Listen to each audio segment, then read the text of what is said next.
তো হ্যালো বন্ধুরা, আপনারা জানেন কি তাজমহলের নির্মাণের 400 বছর পরেও কেন তার আজও দেয়াল ভেঙে পড়ে না, আর কেনই বা তার ভিত তৈরিতে ব্যবহার করা হয়েছে মেহগুনের কাঠ। চলুন তাহলে আজকের ভিডিওতে আমরা এগুলোই জানবো। আর আজকের ভিডিওতে আমি আপনাদেরকে এমন 12টা জিনিস দেখাবো যা দেখলে আপনি অবাক হয়ে যাবেন। নাম্বার 1, সম্রাট শাহজাহান তার স্বপ্নের তাজমহলটি এমন একটি জায়গাতে নির্মাণ করে যার ধারে রয়েছে একটি নদী। তাজমহলটি যমুনা নদীর একদম ধারে হওয়ার কারণে ওখানকার মাটি একদম নরম ছিল, তাই এটি নির্মাণ করার আগে এটা তলাতে খনন করা যায় যতক্ষণ না শক্ত লেয়ার পাওয়া যায়। তারপর এসব খোপের মধ্যে বড় বড় পাথর, শালকাঠ এবং মেহগুনের গুঁড়ি ঢোকানো যায়, যা তাজমহলের ভিতকে মজবুত করে তুলেছে। মেহগুনি এবং শালকাঠ দেওয়ার কারণ হলো যত পানির স্পর্শ পাবে তত আরো মজবুত হবে। মাটির তলে মেহগুন এবং শালকাঠের গুঁড়িগুলো এমনভাবে ঢুকানো হয়েছিল যার চারপাশে দেওয়া আছে পাথর। এর ফলে গাছের গুঁড়িগুলোকে স্পর্শ করতে পারেনি মাটি এবং বাতাস, সেই কারণে আজও গাছের গুঁড়িগুলো পচে এবং নষ্ট হয়ে যায়নি। কিন্তু সব থেকে অবাক করার বিষয় হলো দিন দিন যমুনা নদীর পানি শুকিয়ে যাচ্ছে, যার ফলে কুয়াতে থাকা কাঠগুলিনে ঠিক মতো পানি পৌঁছাচ্ছে না।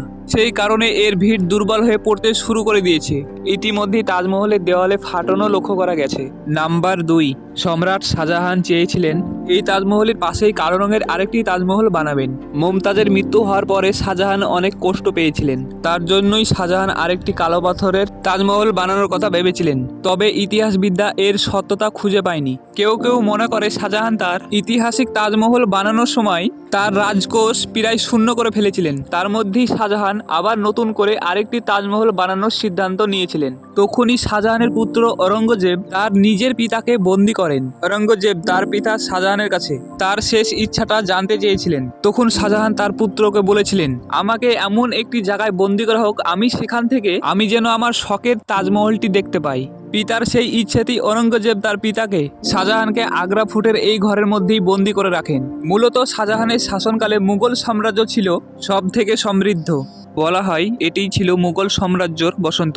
সেই সময় ভারতবর্ষ পৃথিবীর 4র্থতম রপ্তানিকারক দেশ ছিল। সম্রাট শাহজাহানের আমলে তেমন একটা যুদ্ধও হয়নি, কিন্তু তিনি তার সাম্রাজ্য জুড়ে নির্মাণ করেন বেশ কিছু বিলাসবহুল স্থাপনা, যার ফলে ধীরে ধীরে মুঘল সাম্রাজ্যর অর্থনীতি কমতে থাকে। বিষয়টি এমন যে একদিকে তাজমহলের মিনার উঁচু হতে থাকে, আরেকদিকে সাম্রাজ্যর অর্থনীতি কমতে থাকে। তার জন্য শাহজাহানের পুত্র তার পিতাকে বাধ্য হয়ে বন্দী করেন এবং সে রাজ্য চালানোর জন্য নিজেই সিংহাসনে বসেন।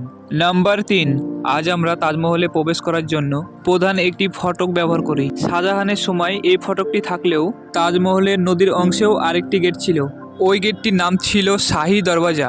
এই দরওয়াজাটি প্রধান ফটকের সমান বড় না হলেও যেহেতু এটা দিয়ে শাহজাহান প্রবেশ করত, তার জন্য এটি নাম দেওয়া হয়েছিল শাহী দরওয়াজা। নৌকা ভিড়ানোর জন্য এই দরজার পাশে একটি ঘাটও ছিল। শাহজাহান তার বাসভবন আগ্রা ফোর্ট থেকে নদী পথে তাজমহলে আসতেন। তবে কালের পরিক্রমায় নদী যেমন ভরাট হয়ে গেছে তেমনি হারিয়ে গেছে সেখানকার নৌকা ঘাট। নাম্বার 4, তাজমহলের আরো একটি অবাক করা বিষয় হলো এর চারিদিকে থাকা 4টে মিনার একটিও সোজা নয়। একটু লক্ষ্য করলে দেখা যায় এগুলা বাহির দিকে একটু ঝুঁকানো আছে। মূলত এই মিনারগুলো এভাবেই তৈরি করা হয়েছে ভূমিকম্প সময় তাজমহলের ওপরে মিনারগুলো যেন ভেঙে না পড়ে। নাম্বার 5, কুতুব মিনার ভারতের সব থেকে উঁচু মিনার, কিন্তু আপনি জানলে অবাক হবেন যে তাজমহলের উচ্চতা কুতুব মিনারের থেকেও বেশি। কুতুব মিনার 72 মিটার উঁচু আর তাজমহল 73 মিটার উঁচু। নাম্বার 6, পৃথিবীতে যত স্থাপনা রয়েছে তার মধ্যে সুন্দর হাতের কাজ রয়েছে তাজমহলে। প্রধান প্রবেশ দুয়ার থেকে শুরু করে মূল তাজমহল প্রতিটি জায়গায় দেওয়াল জুড়ে লেখা আছে কোরআনের আয়াত। শ্বেত পাথরের গায়ে দারুণ করে খোদাই করে লাগানো হয়েছে। তাজমহলের মতো এত অনন্য সুন্দর শিল্পকলা পৃথিবীতে এর আগে কখনো দেখেনি। এটা নির্মাণের জন্য আগ্রা থেকে প্রায় 400 কিলোমিটার দূরে রাজস্থানের মাকরানা থেকে আনা হয়েছিল শ্বেত পাথর ও লাল বেলে পাথর। চুনি পান্না আনা হয় চীন থেকে, তিব্বত থেকে আনা হয়েছিল স্বচ্ছ নীল পাথর এবং শ্রীলঙ্কা থেকে আনা হয়েছিল নীলমণি। এসব পাথর সাদা শ্বেত পাথরের ওপর বসিয়ে অসাধারণ কারুকার্য করা হয়। শাহজাহান এত সুন্দর ক্যালিগ্রাফি দেখে এতটাই মুগ্ধ হয়েছিলেন যে এর ক্যালিওগ্রাফার আব্দুল হককে আমানত খান উপাধিতে ঘোষিত করেছিলেন। নাম্বার 7, পৃথিবী বিখ্যাত এই স্থাপনাটি বানানোর সময় মানুষের পাশাপাশি 1000টারও বেশি হাতিও কাজ করেছে। মূলত পৃথিবীর যেসব স্থান থেকে পাথরগুলি আনা হয়েছিল সেগুলো বহন করেছে এই হাতি। এছাড়াও বিশাল এই ইমারতটিতে কাজ করেছে প্রায় 20,000 মানুষ। নাম্বার 8, 1857 সালে সিপাহী বিদ্রোহের সময় ব্রিটিশরা তাজমহলের অনেক ক্ষতি করে। তাজমহলে থাকা মূল্যবান রত্ন তারা দেওয়াল থেকে খুলে নিয়ে যায়। তাজমহলের প্রধান গুম্বুজে যে চূড়া দেখতে পাওয়া যায় সেটা পুরোটাই ছিল স্বর্ণের। তবে 19 শতকের শুরুর দিকে এই চূড়া পিতলের বানানো হয়। তবে ধারণা করা হয় স্বর্ণের তৈরি চূড়াটি ব্রিটিশরা খুলে নিয়ে গেছে। নাম্বার 9, সাদা শ্বেত পাথর দিয়ে তৈরি করার কারণে সূর্যের আলোর সাথে তাজমহলের রঙও পরিবর্তন হয়। সূর্য যখন উদয় হয় তখন তাজমহলের রং থাকে কিছুটা কালো। সূর্য যখন আরেকটু উদয় হয় তখন লাইট হলুদ এবং একটু পিঙ্ক কালারের হয়। এবং দুপুর বেলায় সূর্য যখন মাথার উপরে থাকে তখন তাজমহল দেখে মনে হয় কোনো হিরে চমকাচ্ছে।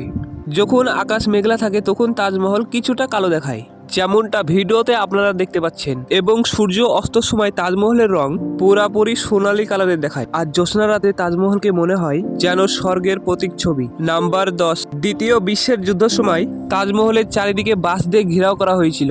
যুদ্ধ বিমানের নজর থেকে এটিকে যেন বাঁচানো যায়। 1965 সালে ভারত ও পাকিস্তান যুদ্ধের সময় এবং 1971 সালে পাকিস্তান এবং বাংলাদেশ যুদ্ধের সময় এটিকে এভাবেই সুরক্ষিত রাখা হয়েছিল। নাম্বার 11, তাজমহলের ভিতরে যে মমতাজের কবর আজ আমরা দেখতে পাই তা আসলে এখানে ছিল না। মূলত শাহজাহানের 14তম সন্তান জন্ম দেওয়ার সময় মারা যান মমতাজ। তিনি সেই সময় ছিলেন বুরহানপুরে, সেখানেই তাকে কবর দেওয়া হয়। তবে কয়েক মাস পর মমতাজের কবর বুরহানপুর থেকে আগ্রায় নিয়ে এসে এই তাজমহলের পাশেই একটি বাগিচায় পুনরায় সমাধিত করা হয়।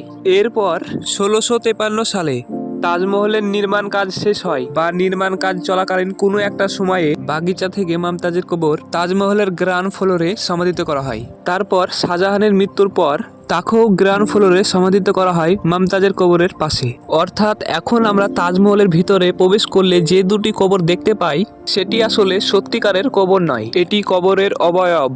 এবং এটি তাজমহলের দ্বিতীয় তলা। মূলত কবর রয়েছে নিচতলায় মেঝেতে, কিন্তু সেখানে কারোর প্রবেশের অনুমতি নেই। এই সুন্দর তাজমহলটির নকশা করেছিলেন 37 সদস্যের একটি টিম, যার নেতৃত্ব দিয়েছিলেন সেই সময় বিখ্যাত উস্তাদ আহমেদ লাহোরী। নাম্বার 12, ভারতের মহারাষ্ট্রের ঔরঙ্গজেবের তাজমহলের মতো নকল একটি ইমারত রয়েছে যার নাম বিবি কা মাকবরা। এটি মুঘল বাদশাহ আজম শাহ তার মা দিলজাজ বানু বেগমের স্মৃতিতে 17 শতকের শেষের দিকে নির্মাণ করেছিলেন। এটি দেখতে তাজমহলের মতোই, কিন্তু এর প্রধান গুম্বুজটি শুধু শ্বেত পাথরের তৈরি, বাকিটা প্লাস্টার করে বানানো হয়েছে। শত শত জগৎ ধরে এই স্থাপনাটি টিকে থাকলেও আজ শাহজাহান নেই মমতাজও, এবং নেই তাদের সাম্রাজ্য। তো বন্ধুরা, ভিডিও মাত্র এটুকুই ছিল। আর হ্যাঁ বন্ধুরা, আপনারা কমেন্ট করে বলবেন যে কোন পার্টটি আপনাদের জানা ছিল না এই ভিডিওর মাধ্যমে আপনারা জানতে পারলেন। আপনাদের একটি কমেন্টে আমাকে আরো ভিডিও বানাতে মোটিভেট করে। আর আপনারা এই হাসির হাওয়া চ্যানেলে যেহেতু নতুন হয়ে থাকেন তো চ্যানেলটাকে সাবস্ক্রাইব করে আমাদের পাশে থাকবেন এরকম আরো ভিডিও দেখার জন্য। আর আপনারা নেক্সট ভিডিও কিসের ওপর দেখতে আছেন সেটাও কমেন্ট করে বলবেন। ধন্যবাদ।